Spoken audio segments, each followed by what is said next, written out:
मेरे इस 12 साल के सफर का एक ही केंद्र बिंदु है। किसी व्यक्ति को बुरी लगे, किसी समाज को बुरी लगे, किसी मजहब को बुरी लगे, किसी को भी बुरी लगे, सिर्फ राष्ट्र को बुरी नहीं लगनी चाहिए।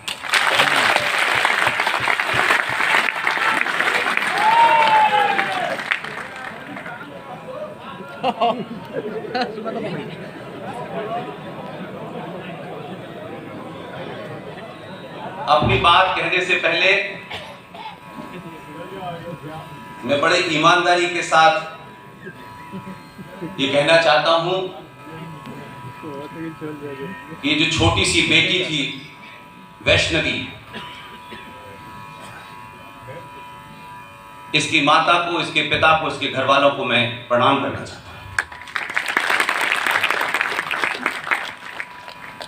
इतनी अच्छी आवाज कि जब तक ये दिख नहीं रही थी मुझे लग रहा था कोई संगीत का बड़ा आदमी गाना। लेकिन सनातनी समाज में एक बहुत बड़ी कमी मैं देखता हूं, और ये हर मंच से कहता हूं, क्योंकि ये सभा किसी पार्टी की नहीं है, किसी संगठन की नहीं है, किसी विचारधारा की नहीं है।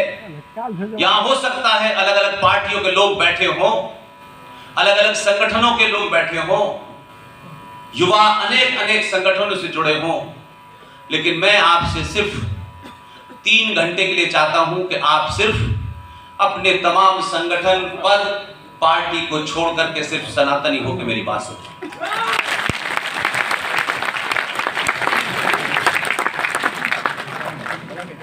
क्योंकि हम पहले और आखिरी सनातनी हैं, बाद में कांग्रेस के हैं, बीजेपी के हैं, आरएसएस के हैं, विश्व हिंदू परिषद के हैं, वगैरह वगैरह वगैरह।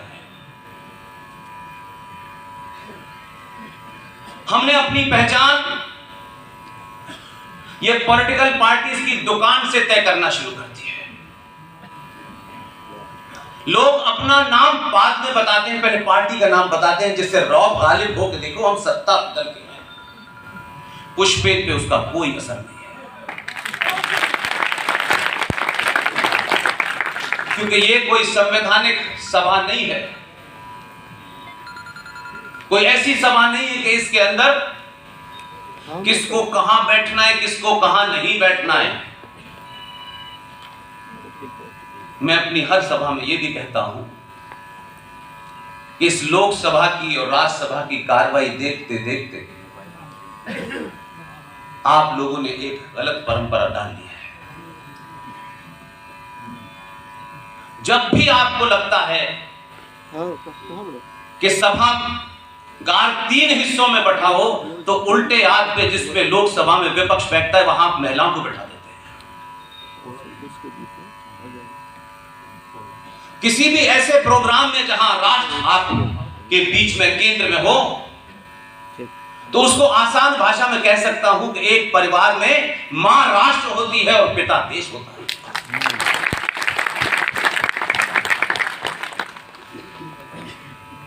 इसलिए हम देश और राष्ट्र की जब बात करते हैं तो बहुत कंफ्यूज करते हैं, इसलिए कि बोलने वाले को इसकी चिंता होती है कि जो लोग सुनेंगे वो ताली बजाएंगे या नहीं बजाएंगे, मैं पॉपुलर होऊंगा या नहीं होऊंगा। 2022 के भारत में, इस क्रांति के दौर में आपको यह चिंता नहीं होनी चाहिए कि आपसे कौन खुश होगा, आपकी कौन तारीफ करेगा, आपका अनुमोदन कौन करेगा। आप अपने स्वयं से बात कीजिए। अगर आप अपने ऊपर गर्व करते हैं तो दुनिया की चिंता छोड़ दीजिए।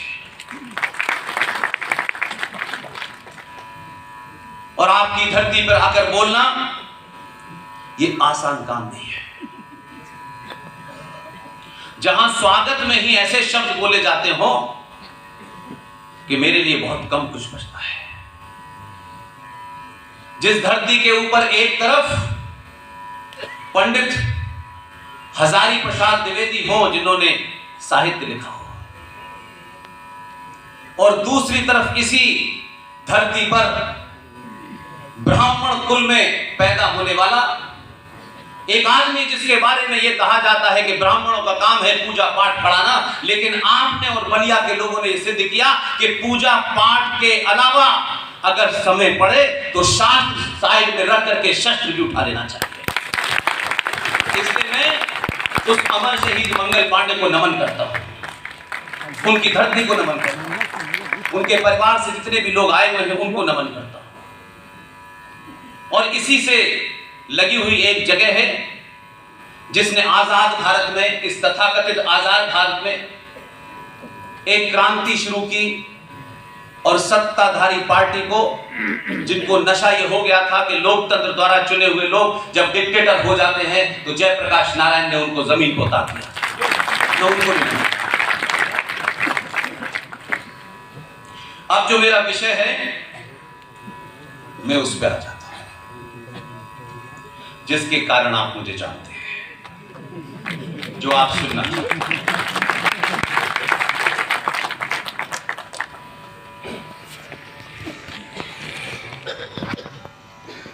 यहां आने से पहले कुछ घटनाएं क्यों हुई हैं, कैसे हुई हैं, इस पे नहीं जाना चाहता, लेकिन 95 करोड़ भारत का सनातनी हर घटना होती है फेसबुक पर एक प्रतिक्रिया देता है और अगली घटना का इंतजार करता है। जिंदा कौमें एक घटना होती है 100 साल में, उसे अगले 100 साल तक नहीं होने देती है।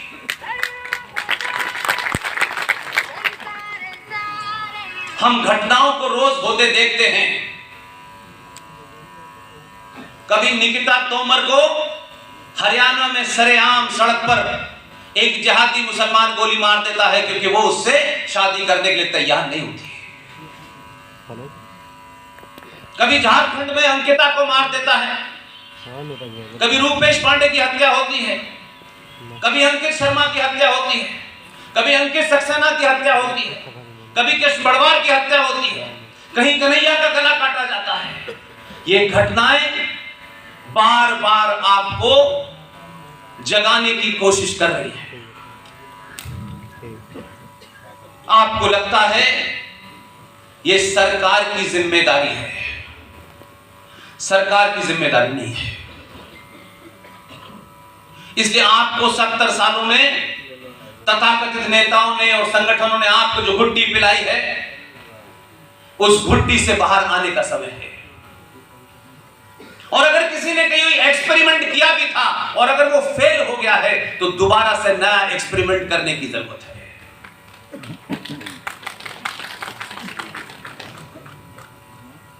उत्तर प्रदेश में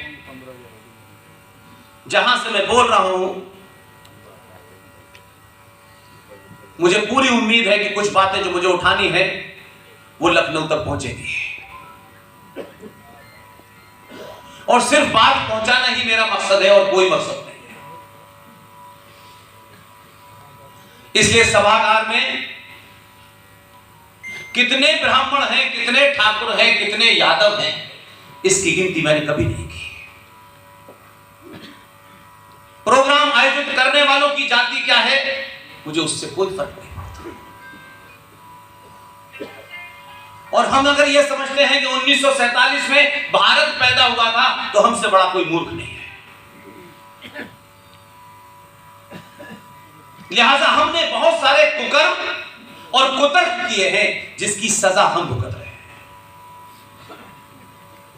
नहीं जानता कि समाज में बहुत विद्वान लोग जो कभी किसी सत्ता के साथ नहीं रहे, जिनका सत्ता से कोई प्रत्यक्ष और अप्रत्यक्ष संबंध नहीं रहा, उन लोगों ने भी कभी रुक करके समाज को सच बोलने की ताकत नहीं थी। कुछ ऐसा नहीं है कि कोई नया विचार मैं आपको देने वाला हूं।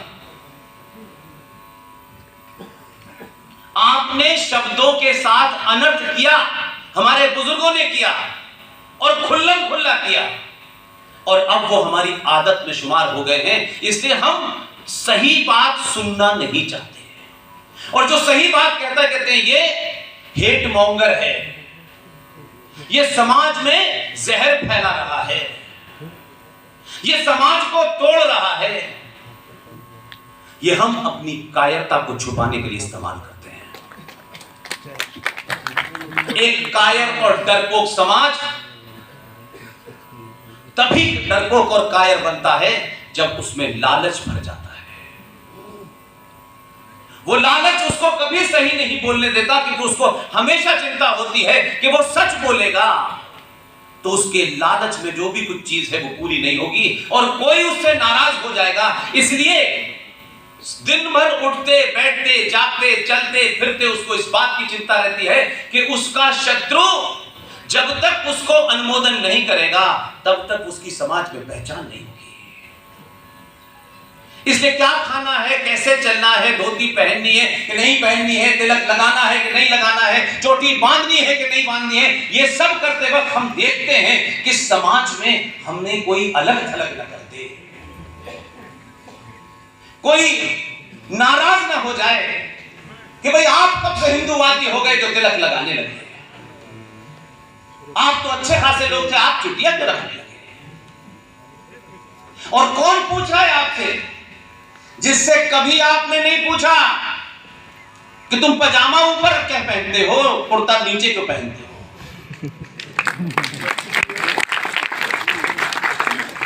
आपने नहीं पूछा क्योंकि उसने आपको मौका ही नहीं दिया। इसलिए अपोलोजिस्टिक समाज सुबह से शाम तक सफाई देता रहता है। और क्योंकि हम ना अपने बारे में जानते हैं ना अपने पूर्वजों के बारे में जानते हैं, हाँ उनकी तस्वीर लगा करके माला जरूर पहना देते हैं, उनको साल में कभी एक बार याद करके समझते हैं बस काम पूरा हो गया। लेकिन हमारे अपने घर में इस बागी बलिया के अंदर हमने अपने बच्चे को फूल वाले चचा बनने की ट्रेनिंग तो दी है, लेकिन इसी बागी बलिया में किसी ने अपने बच्चे को मंगल पांडे बनने के लिए प्रोत्साहित किया। मंगल पांडे पड़ोस में पैदा हो, हमारे यहां तो चचा नेहरू पैदा हो, क्योंकि हमें सुख सुविधाओं के साथ जीवन जीना है और इतिहास में नाम लिखाना है। और जब समाज की ये मानसिकता हो जाती है तो जिस आदमी ने 26 साल की उम्र में अंग्रेज अफसर के जब गोली मारी थी तो उसके मन में यह भाव कभी नहीं रहा होगा कि मेरे जाने के बाद मेरे गीत गाए जाएंगे, बड़े बड़े पुरस्कार मेरे नाम से दिए जाएंगे। उसके मन में यह कभी नहीं था। लेकिन उसके मन मस्तिष्क में यह जरूर रहा होगा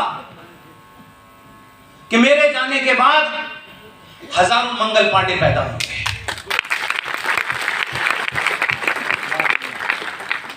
लेकिन मुझे दुख और अफसोस है, सुबह जो लोग कुछ मिले उन्होंने उसके घर की उस स्मारक की स्थिति के बारे में बताया। बहुत बुरी हालत है। आप कह सकते हैं कि सरकार का काम है, वो राष्ट्र का हीरो है, सरकार का हीरो नहीं है।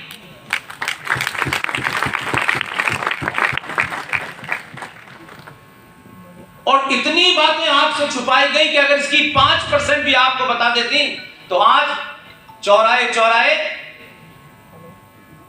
श्रद्धा नाम की बच्ची, आफ्ताब नाम का एक मुसलमान, उससे शादी करके 34 टुकड़ों में काट करके फ्रिज के मुंबई के जंगलों में नहीं फेंकता। हम टुकड़े गिनेंगे, दुखी होंगे और 15 दिन के बाद एक और निकित और अंकिता होगी। हम गिनती में बहुत हैं, गिनती में तो भीड़ भी बहुत होती है।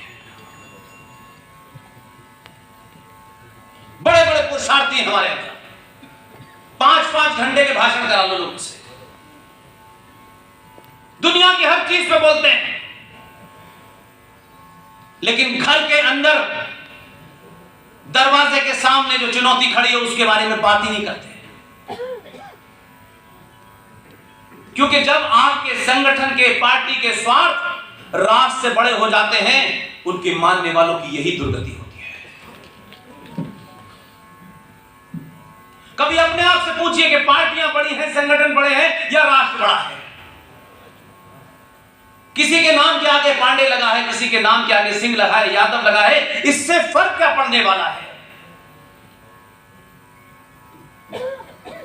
इसलिए मैं जहां जाऊं वहां एक बड़ा जाति का मामला है।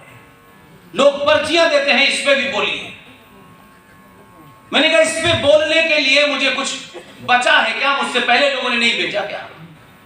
क्या इन कारणों से हम पराधीन नहीं हुए? क्या इन कारणों से हम चौराहे चौराहे नहीं मारे जा रहे हैं? लेकिन ये बीमारी हमारे अंदर से खत्म नहीं होकर दे रही।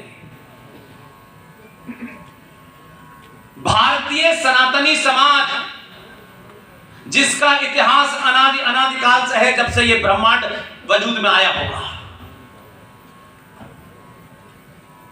सनातनी समाज कभी भारत जाति प्रधान नहीं रहा। सनातनी भारत समाज हमेशा कर्म प्रधान रहा।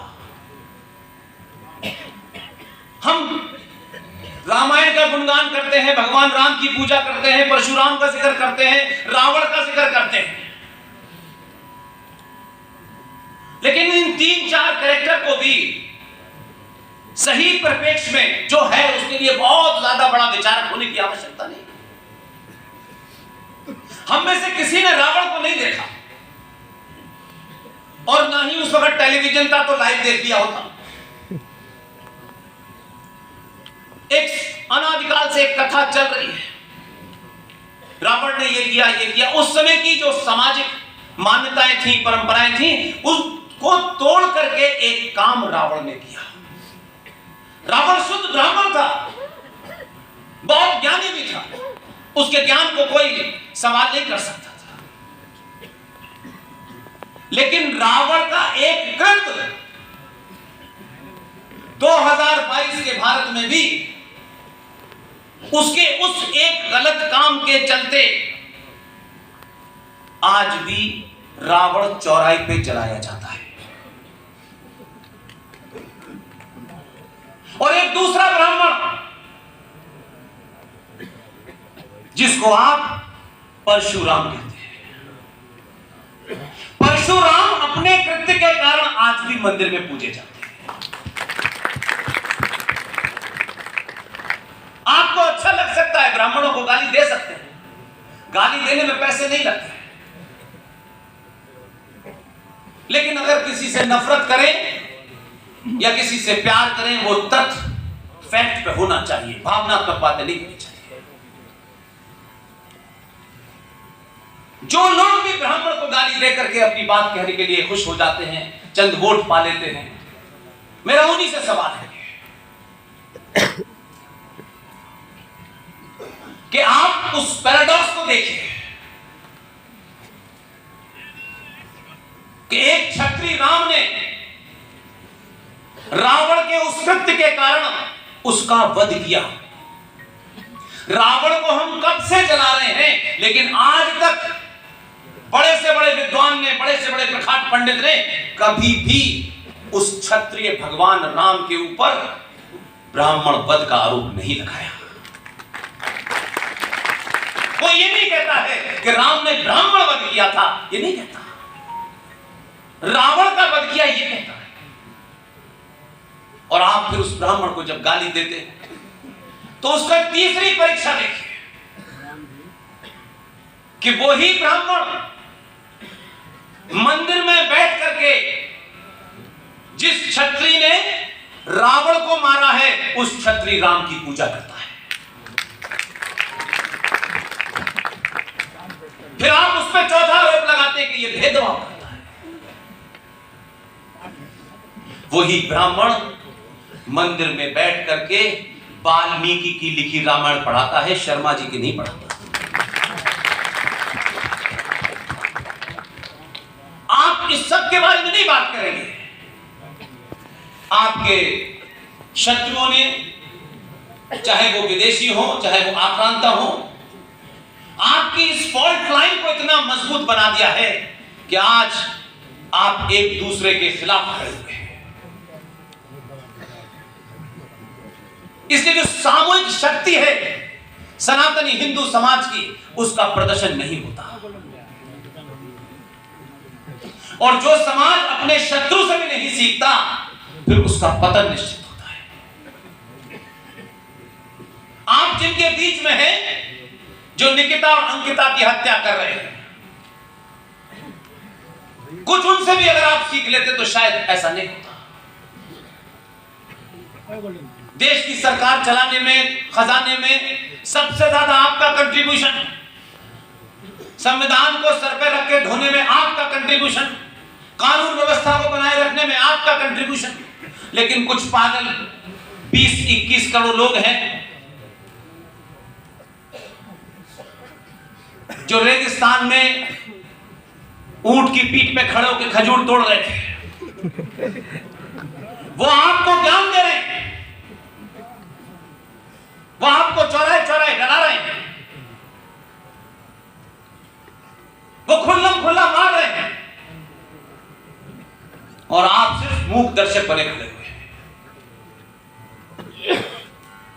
भगवान राम की कहानियां सुनाई जाती हैं, बड़े बड़े कथाकार सुनाते हैं। मैंने आजकल बड़े मॉडर्न भी हो गए, कुछ राजनीति में थे, जब धक्के मार के वहां से निकाल दिया गया, तो आजकल कथा सुना रहे हैं,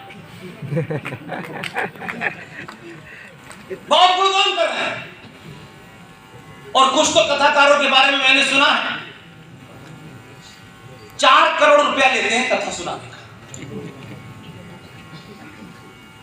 और उसी कथा में ये सनातन के तमाम एक एक परिवार की महिलाओं से और पुरुषों से, ये मेरी और आपकी लड़ाई नहीं है, ये सनातन भारत की जो करोड़ों साल पुरानी पहचान है, उसको बरकरार रखने के लिए अगली पीढ़ी की लड़ाई है।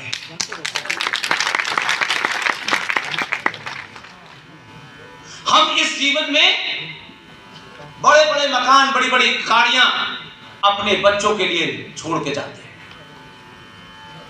दुनिया के किसी इतिहास में संपन्न समाज ये गाड़ियां और ये मकान कभी अपनी राष्ट्र की संस्कृति को बचाने के लिए आगे नहीं आते।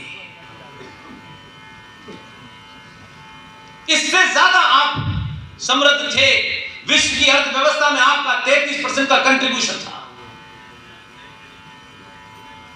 लेकिन आपको लगता है कि जब तक मिश्रा जी से ज्यादा आपके घर में गाड़ियां नहीं होंगी तो आपकी नाक नीचे हो जाएगी। फला की शादी में 3 किलो सोना दिया गया है तो मुझे 4 किलो देना है। आपने विवाह जैसे संस्कार को बिजनेस में तब्दील कर दिया है। आपने उस अपनी बेटी की कीमत मार्केट में लगाई है। यह सबसे बड़ा जघन्य अपराध है।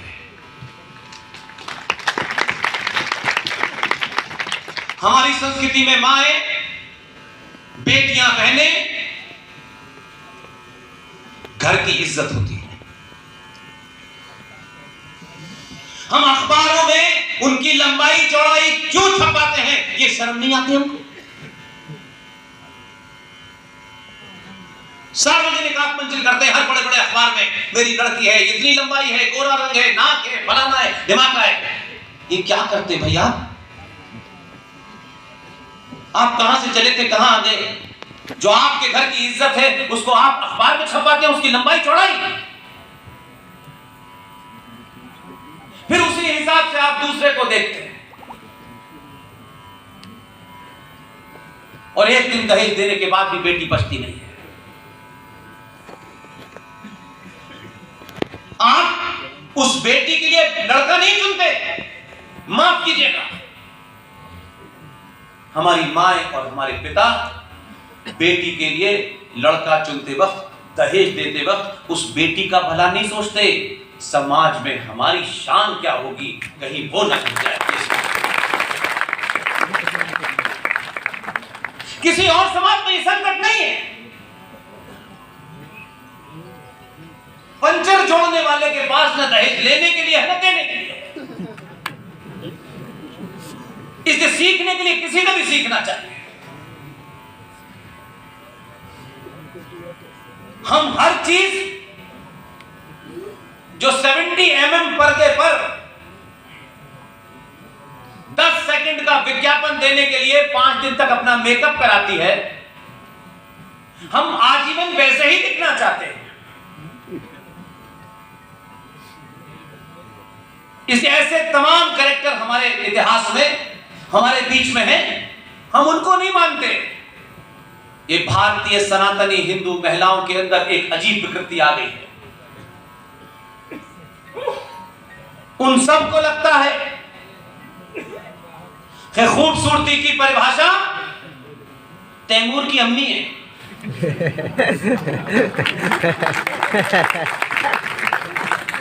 हमें वही दिखना है। तैमूर की अम्मी को हकीकत में देख लेंगी मैरिन ड्राइव पे तो लगेगा 10 रुपए भीख दे दो उसको। हम पर्दे से, विज्ञापन से असली जीवन की तुलना करके जीना चाहते हैं, यह मुमकिन नहीं।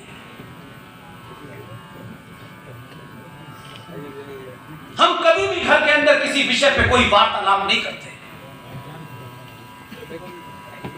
आपके घर के अंदर बच्चे हैं, उनके मन में कई सवाल हैं, बेटियों के कई सवाल हैं, लेकिन फुर्सत नहीं है हमें। पिताजी को पैसा कमाना है, माताजी को कथा सुननी है, और जो कथा सुना रहा है उसके बारे में हम कुछ बोलना नहीं चाहते। ये समझते हैं कि कथाकार नाराज हो गए तो हमारा भविष्य खराब हो जाए। एक कथाकार, हम वैसे अपने लिए बड़े सेंसिटिव लोग हैं, हमें कोई मां की गाली दे दे हमको चोट लगती है, पिता को गाली दे दे, कुल को गाली दे दे, जाति को गाली दे दे, सब कुछ करते हैं। लेकिन जिसको अपना आराध्य मानते हैं, जिसको पूजते हैं, उस मर्यादा पुरुषोत्तम राम के बारे में कोई कुछ भी कहते, हमको फर्क नहीं पड़ता। इसलिए भगवान राम की कथा सुनने जो भी जाते हैं, मैं नहीं जानता कि वो कथाकार क्या नई बात कहने लगता है जो आप सुनने चाहिए। वो कथा, वो रामायण आपको अपने घर पे पढ़ करके बच्चों के सामने सुनानी चाहिए। तो 1 घंटे में से 4 शब्द भी अगर उसके यहां अटक गए तो फिर चौराहे चौराहे निकिता नहीं मारी जाएगी।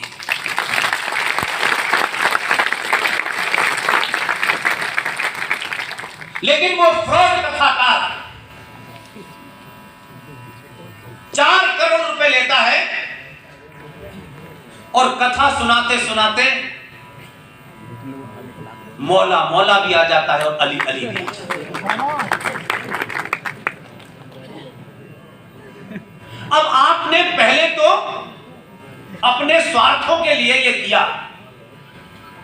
और जब उस बेटी ने ये पूछ लिया कि ये कथाकार जो थे, माता जी जिसकी कथा आप सुनने गई थी, मैं भी थी, आपने जो सुना, मैंने तो मौला को भी सुना, अली को भी सुना। तो जब वो घर से बाहर निकली तो अली मिल गया उसे, फिर अली ले गया, फिर अली ने उसके 38 टुकड़े किए और 36 टुकड़े किए और 20 टुकड़े किए। अब आप कहते हैं आप ही उसने ये झूठ बोला, सिर्फ सनातनियों ने बोला। सारे धर्म बराबर हैं। किस डिक्शनरी में पढ़ा था, कहां लिखा था, किस विद्वान ने किया था, उसका नाम मुझे बताओ। कब्र में होगा, ढूंढ के निकालूंगा उसको। लेकिन हम इतना बड़ा दीवार पर लिखा हुआ झूठ बोल रहे हैं और समाज ढोलक बजा के घूम रहा है। जिन लोगों को सत्ता की चटकारता नहीं करनी, उनको किस बात की चिंता है? वो अपने ज्ञान के कारण अपना जीवन चला रहे हैं। किसी सत्ता की, किसी पार्टी और किसी संगठन की मेहरबानी पर उनका जीवन नहीं चलता।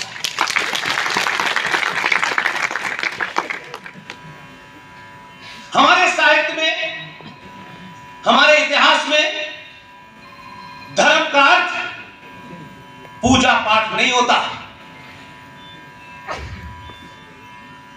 क्योंकि जो हमारे नेता आए और समाज में कमजोरी आई तो लोगों ने सोचा कि नेताजी जो बात कह रहे हैं यही अंतिम है, क्योंकि ये तो प्रधानमंत्री बने। जैसे कोई डिग्री होती है उससे प्रधानमंत्री बना जाता। इसलिए पद से साथ जब आप ये तय करते हैं कि जो पद पे बैठा है उसका विरोध नहीं करना है क्योंकि तो महाज्ञानी है, उसी समय समझ लीजिए कि समाज समाप्त हो रहा है।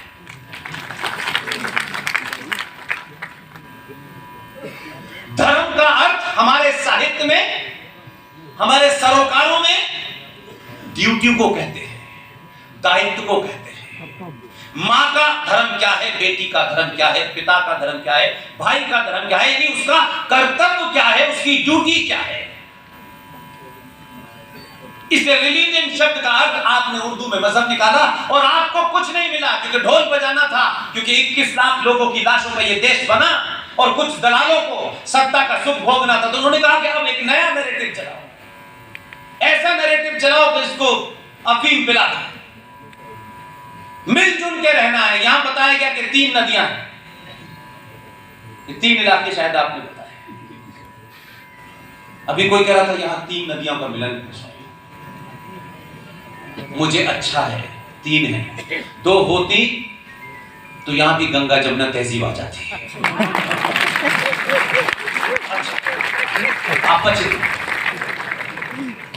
मतलब छोटी छोटी बातों में इतना झूठ है, और ये झूठ कभी कभी मुझे ऐसा लगता है कि आपके शत्रु ने इस तरीके से गढ़ा है कि आप इसको आत्मसात कर चुके हैं और उसने कभी इस पर बिलीव नहीं किया, उसकी फिलॉसफी नहीं। लिहाजा आपके सामने संकट यह है कि जब आप धर्म को मजहब के समकक्ष खड़ा कर देते हैं